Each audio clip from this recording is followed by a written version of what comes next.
एक दिवस कार्तिकच्या भाभी रिया यांना कमरेत खूपच दुखत होतं. कमरेत लकवा आल्यामुळे त्यांना हालचाल करणंही अवघड जात होतं. कार्तिक रियांच्या बेडरूममध्ये आला आणि म्हणाला, "चला भाभी, तुम्ही झोपा. मी तुमच्या कमरेवर बाम लावून हलकी मसाज करतो. म्हणजे बाकीचा दुखणंही बरा होईल." रिया मना करताना म्हणाली, "नाही कार्तिक, राहू दे. मी स्वतः करून घेते." कार्तिक म्हणाला, "तुम्ही बाम लावू शकाल, पण मसाज करणं कठीण जाईल. मी मदत करतो. यामुळे दुखणं पूर्ण बरा होईल." इतकं बोलून कार्तिक खुर्चीवरून उठला आणि बेडवर रियाजवळ आला. त्याने रियाला झोपायला सांगितलं. "भाभी, सांगा कुठे लावायचं?" कार्तिकची सहानुभूती आणि काळजी पाहून रिया आता नाही म्हणू शकली नाही. खरं तर दुखण्याचं निमित्त करून ती कार्तिकला थोडं त्रास देऊ इच्छित होती. ती लाजत पेटभर झोपली आणि आपली कमीच कमरेवर थोडी वर केली. म्हणाली, "इथे लाव." कार्तिकने थोडा बाम बोटांवर घेतला आणि हळूहळू रियाच्या कमरेवर मलू लागला. जशी त्याची हात रियाच्या पाठीवर पडले. कार्तिक हळूहळू मसाज करत होता आणि त्याच्या हातांचा स्पर्श रियाला खूप आरामदायी वाटत होता. जेव्हा कार्तिकच्या बोटं तिच्या कमरपट्टीजवळ आली, तेव्हा रियाचं हृदय जोरात धडकलं. पण तिने स्वतःला संयमित ठेवलं आणि कार्तिकच्या मदतीबद्दल आभार मानले. कार्तिकने विचारलं, "भाभी, जास्त दुखतंय कुठे?" रिया नकळत उत्तर दिलं, "थोडं खाली आहे." कार्तिकने पुन्हा थोडं खाली बाम लावण्याचा प्रयत्न केला. ही मसाज फक्त औपचारिकता असली तरी रियाला कार्तिकच्या हातांचा स्पर्श खूप आराम देत होता. "भाभी, जर तुम्ही सलवार थोडी खाली केली तर बाम चांगला लागेल," कार्तिक म्हणाला. रिया थोडी हिचकितली. तरीही तिने आपली सलवार थोडी खाली सरकवली. नाड्यामुळे सलवार पूर्ण खाली जाऊ शकली नाही, पण काही प्रमाणात सरकली. कार्तिक पुन्हा म्हणाला, "भाभी, तुमची त्वचा किती स्वच्छ आहे. खूपच गोरी आहे." कार्तिकच्या या शब्दांवर रियाचे गाल लाजेने लाल झाले, पण ती उलटी झोपलेली होती म्हणून कार्तिकला दिसलं नाही. तिला विश्वास होता की कार्तिक तिच्या काळजीत गुंतलेला आहे आणि त्याच्या बोलण्यात आदरही दिसत होता. कार्तिकने थोडा वेळ आणखी मसाज केली आणि जेव्हा रियाने सांगितलं की आता बरे आहे, तेव्हा तो शांतपणे उठून वर गेला. रियाला आज एक वेगळाच आराम जाणवत होता. वर्षांनंतर कुणीतरी तिला अशा प्रकारे लक्ष दिलं होतं, ज्यात सहानुभूती आणि एक प्रकारचा स्नेह दडलेला होता. कार्तिकबद्दल विचार करत करत ती कधी झोपली हे तिलाच कळलं नाही. दुसऱ्या दिवशी सकाळी उठल्यावर तिला स्वतःला ताजेतवाने आणि शांत वाटलं. नाहून तिने नीटनेटके तयार होऊन काळ्या रंगाचा पांढऱ्या भरतकामाचा जोडा घातला आणि उंच टाचांचे पांढरे सँडलही घातले.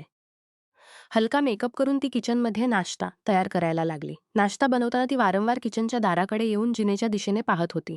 कार्तिकच्या ऑफिसला जाण्याची वेळ झाली होती. नाश्ता तयार करून बाहेर आली तो कार्तिक जिनेतून खाली येत होता. "आज तर खूपच चांगली दिसत आहात भाभी. आज तर खूपच चांगली दिसत आहात भाभी." वाटतं कालच्या मसाजचा परिणाम झाला. त्याची नजर रियाच्या पोशाखावर आणि नंतर पेन्सिल हिलच्या सँडलवर गेली. रियानेही हसत उत्तर दिलं, "परिणाम तर झाला, पण तुला कसं कळलं?" कार्तिक थोडा लाजत म्हणाला, "भाभी, आज तुम्ही नेहमीप्रमाणे हिलचे सँडल घातले आहेत, म्हणून वाटलं की कमरचं दुखणं आता बरे आहे." रिया हसत म्हणाली, "अगदी बरोबर ओळखलं तुम्ही. आता डायनिंग टेबलवर बसा. मी नाश्ता घेऊन येते." मग दोघे एकत्र नाश्ता करू लागले. दरम्यान कार्तिकने विचारलं, "भाभी, तुम्ही कधी साडी घालत नाही का?"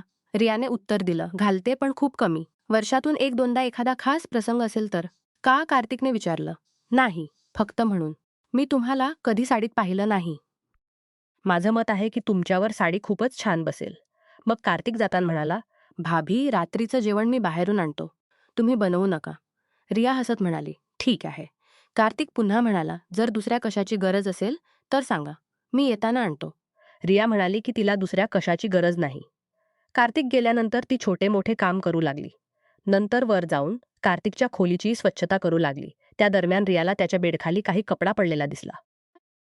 तिने खाली वाकून तो बाहेर काढला तर तिच्या डोळ्यांचा विस्तार झाला. तो पांढऱ्या रंगाचा रेशमी अधोवस्त्र होता, कदाचित एखाद्या मुलीचं. रियाने तो काळजीपूर्वक पाहिला आणि समजलं की ही कोणाची तरी वैयक्तिक वस्तू असू शकते, जी चुकून इथे राहिली असेल.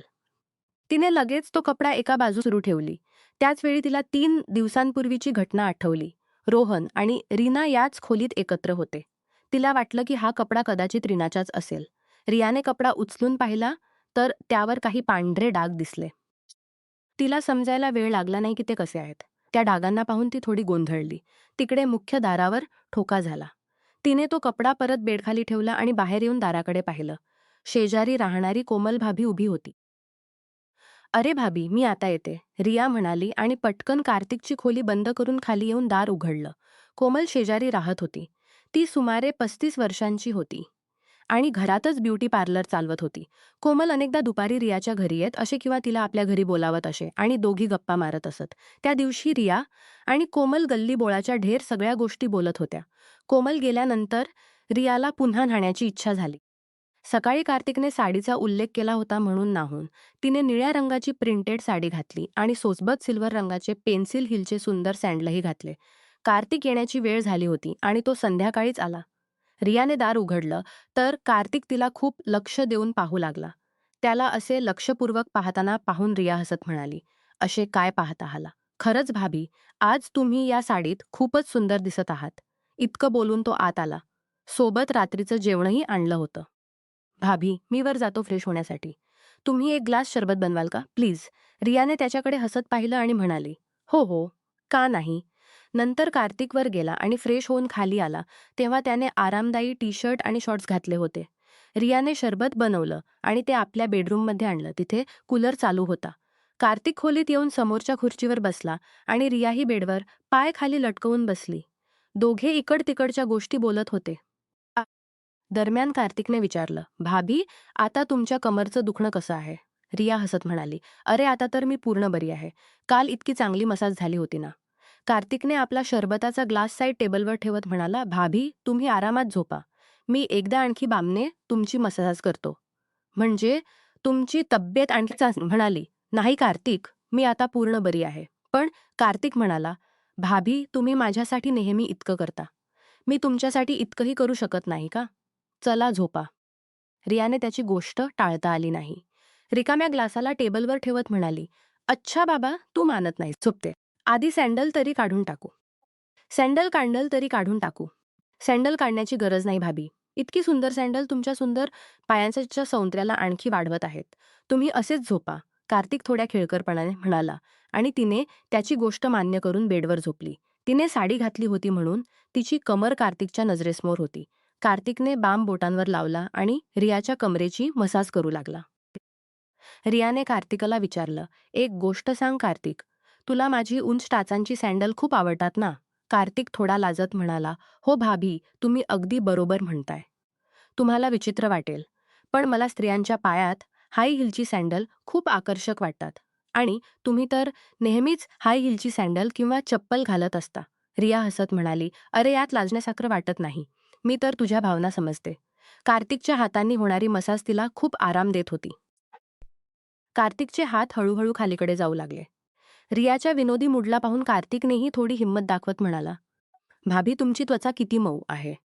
जर तुम्हाला वाटत असेल तर साडी थोडी खाली करा, म्हणजे मी चांगली मसाज करू शकेन आणि साडीही गलिच्छ होणार नाही." रियाने थोडी लाजत साडी थोडी सैल केली, म्हणजे मसाज करण्यास सोयीस्कर होईल. तिला काल रात्रीच्या मसाजपासून खूप आराम मिळाला होता, म्हणून तिने जास्त विरोध केला नाही. जशी रियाने साडी सैल केली, तसे कार्तिकने हळूच साडी खाली केली, म्हणजे तो चांगल्या प्रकारे तिच्या कमरेची मसाज करू शकेल. पण त्याच क्षणी रियाला जाणवलं की तिने घाईघाईत काही चूक तर केली नाही ना आणि तिला थोडी अस्वस्थता जाणवली. तिने लगेच परिस्थिती सावरत साडी व्यवस्थित केली आणि कार्तिकला थांबायचा इशारा दिला. कार्तिकने काही न बोलता हळूहळू रियाच्या कमरेची मसाज सुरू ठेवली. तिला जसा खोल आराम मिळत होता, तर तसा तो मसाजपासून मिळणाऱ्या आरामाचा आनंद घेत होती आणि तिला काही आक्षेप नव्हता. कार्तिकने मसाज सुरू ठेवत हळूहळू आपले हात खालीकडे वाढवले. रियाला मसाजपासून आराम मिळत होता, पण तिला जाणवलं की कार्तिकने थोडी जास्त हिंमत दाखवली आहे. तिला जाणवलं की तो तिच्या पाठीच्या खालच्या भागाकडे जास्त लक्ष देत आहे. रियाला हे जाणवलं की तिची साडी थोडी अधिक सैल झाली आहे आणि तिने लाजेने आपला चेहरा उशीत लपवला आणि ओठ दाबून आतल्या अस्वस्थतेला नियंत्रणात ठेवण्याचा प्रयत्न करत होती. कार्तिक तिच्या त्वचेवर बाम लावण्याच्या निमित्ताने मसाज करत होता. पण रियाला जाणवत होतं की कार्तिकची हालचाल आता जास्त झाली आहे. रियाने अजूनही काही आक्षेप घेतला नाही, पण आतच एक अस्वस्थता वाढत होती. तिने अचानक उठून बसली आणि साडी व्यवस्थित केली. कार्तिक थोडा गोंधळला.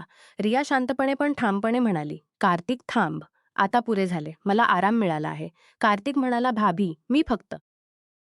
रिया त्याला अडवत म्हणाली, "नाही, मी समजते, पण हे योग्य नाही. तू माझा देवर आहेस, आपण एकाच घरात राहतो. अशा गोष्टींना मर्यादा असते. मी तुझ्यासाठी आईसारखी आहे किंवा मोठी बहीण, हे ओलांडू नकोस." कार्तिकचे डोळे खाली गेले. त्याला स्वतःची चूक जाणवली. त्याने शांतपणे माफी मागितली, "माफ करा भाभी, मी मी चुकीचा वागलो. मला असं वाटलं नाही की मी सीमा ओलांडतोय. मी आता कधी असं करणार नाही." रिया थोडी शांत झाली. ती म्हणाली, "मी तुझ्यावर रागावलेली नाही, पण आपण दोघेही जाणतो की कुटुंबात अशा नात्यांना आदर हवा. जर मी आज थांबले नसते, तर उद्या काय होईल हे कोण जाणे. तू तरुण आहेस, तुझे आयुष्य अजून बाकी आहे. मी विवाहित आहे. आपण दोघेही चुकीच्या दिशेने जाऊ शकतो. ते चांगले नाही." कार्तिकने डोके हलवले. तो उठला आणि खोलीतून बाहेर पडला. त्या रात्री दोघेही शांत राहिले. दुसऱ्या दिवशी कार्तिकने रियाशी सामान्यपणे बोललं, पण त्याच्या वागण्यात आदर आणि अंतर दिसत होतं. रियानेही घरातील वातावरण सामान्य ठेवलं. काही दिवसांनी कार्तिकने आपल्या मित्रांना सांगितलं की त्याला नोकरीच्या निमित्ताने दुसऱ्या शहरात जावं लागेल. त्याने घरातून निघण्याचा निर्णय घेतला. रियाने त्याला शुभेच्छा दिल्या. दोघांनी एकमेकांना आदराने निरोप दिला. रियाला समजलं की कधी-कधी जवळीक आणि काळजी यांच्या नावाखाली सीमा ओलांडल्या जातात. पण कुटुंबातीलनं हेच खरं प्रेम असतात. त्यांना आदर देणं हेच खरं प्रेम असतं.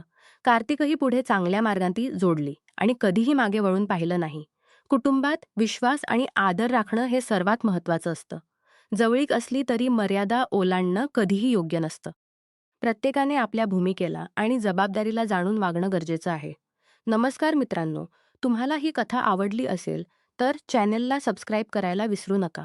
आणि यापेक्षाही अधिक रंजक व्हिडिओ पाहण्यासाठी माझ्या चॅनेलवर नुकताच अपलोड केलेला नवीन व्हिडिओ नक्की पहा. तो तुम्हाला खूप आवडेल अशी मला आशा आहे.